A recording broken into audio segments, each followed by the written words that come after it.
How do we delay gratification even then when there is pressure to show, pressure to be, even if you have the resources? Last week you said, sir, if you have too much money and you don't know what to do, is a vision problem. So what do we do in this scenario? The first freedom you need is a freedom from impressing men.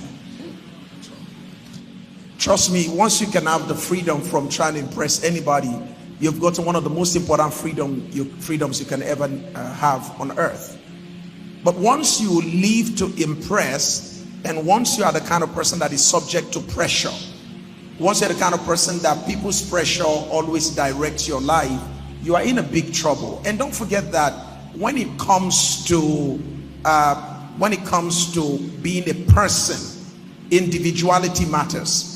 And you can't be an individual if you are subject to people's influences. There's nothing wrong with learning from people, but there's something wrong when people decide what you do, where you go, and how you function.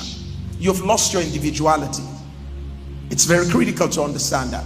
So the first thing I always want to say to you is get rid of the need to impress anybody. Just get rid of that. Otherwise, you're going to be a slave to humanity. You're going to be a slave to human beings. All right? Delayed gratification, like you asked. Learning to know what should I do now and what should I do next. Very critical.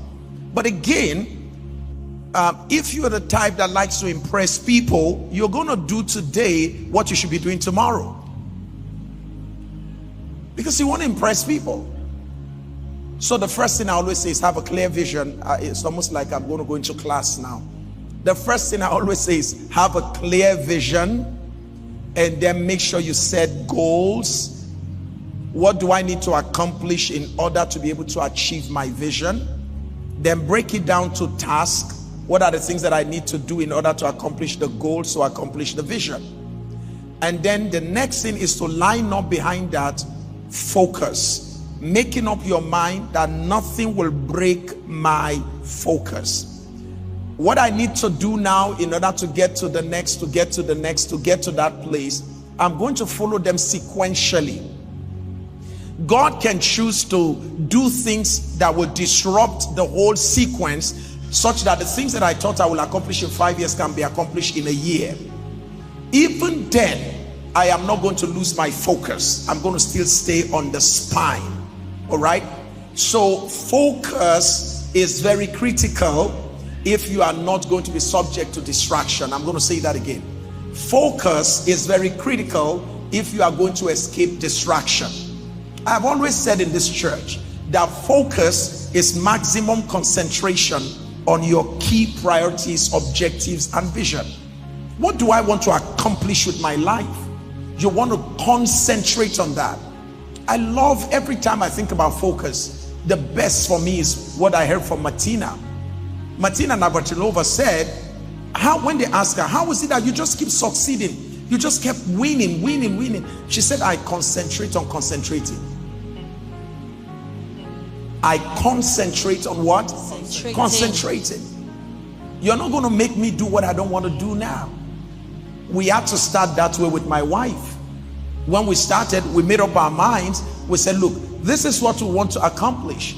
We said we're going to stay in a rented apartment for a while. And from that rented apartment, we said we're going to go to our own house. That was the goal. That was the vision. So we need to save money because we are not salary earners. We trust God, we work hard.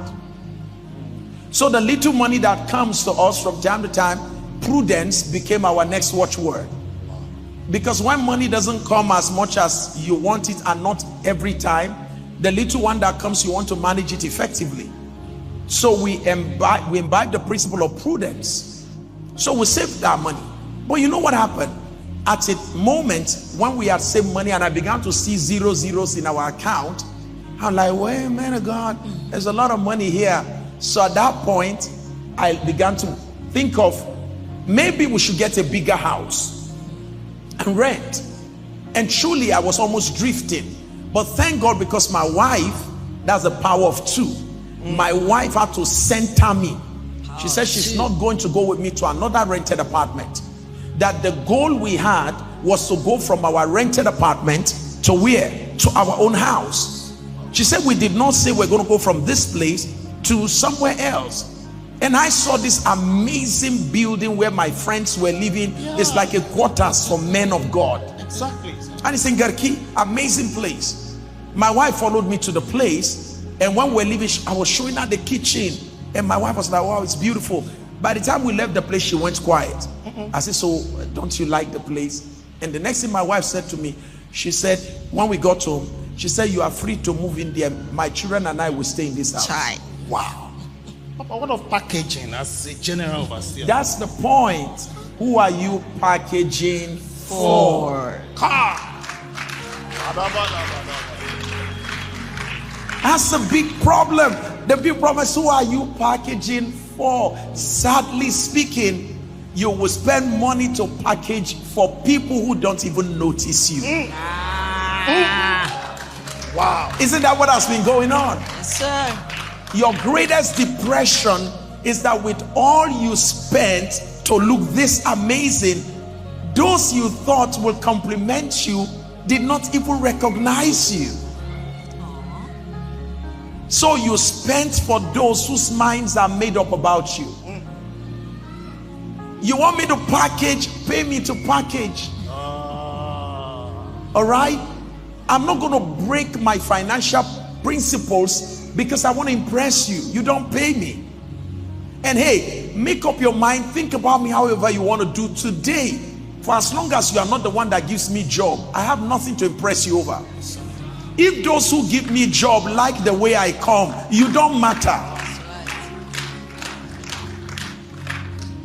Where I go to get contract, they give me contract, they don't ask me for packaging. Where I go to get money, they give me money, they don't ask me for packaging. Then you, my question is, what is packaging for you going to do for me? Trust me, if I have to wear suit to come to a place, it must be because I will get a job there.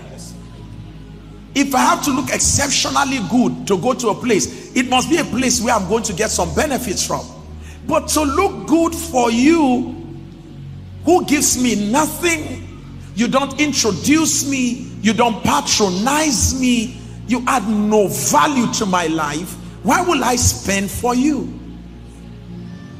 It's absolute stupidity to invest in foolishness.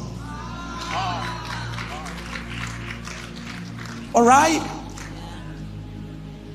So we were pastors of this amazing church. All right? But we stayed in a 3-bedroom flat where the walls were peeling, the ground, the floors were broken, where my wife sees spiders and sees scorpions in the house, where we see millipedes repeatedly in the house. But we come here, we don't give you any impression about what we're going through. And we never ask you to raise money to get us a house. We've never asked you to pay for our house rent. Never. Not one day. But we never look like people that needed your sympathy because of what we were experiencing. No. We went through it in quietness. But at that moment, so we're living in a 3-bedroom flat, we had the money to live anywhere we want in Abuja. Wow. We had the money to live anywhere we want in this city. God had opened doors for me, and some of you don't even know what I do. And I have no explanation to give to anybody. Yes, sir. Yes, sir. The most important thing is that what you and I owe each other is that I must be here on Sunday. Is that correct? And am I always here on Sunday? Yes, sir. And I'm supposed to be here on Thursday. Is that correct? Yes. Do I preach to you? Yes, sir. I pray for you. Am I correct? That's all I owe you. What I do with the rest of my life is none of your business. Wow. Okay? So we stayed there. If you are okay, you want to come and visit us in that house, you come. If the house is too small for you to come to, don't bother coming to our house. We stayed there until the fullness of time when we chose to start our project. We did our project quietly. We didn't even tell members. We kept our mouth shut. So the point I'm making is that please get rid of the need to impress anybody. If you can do that, it will save you. Stop trying to impress those who add no value to your life. Thank you. Thank you so much, Papa. Wow. Thank you so much, sir.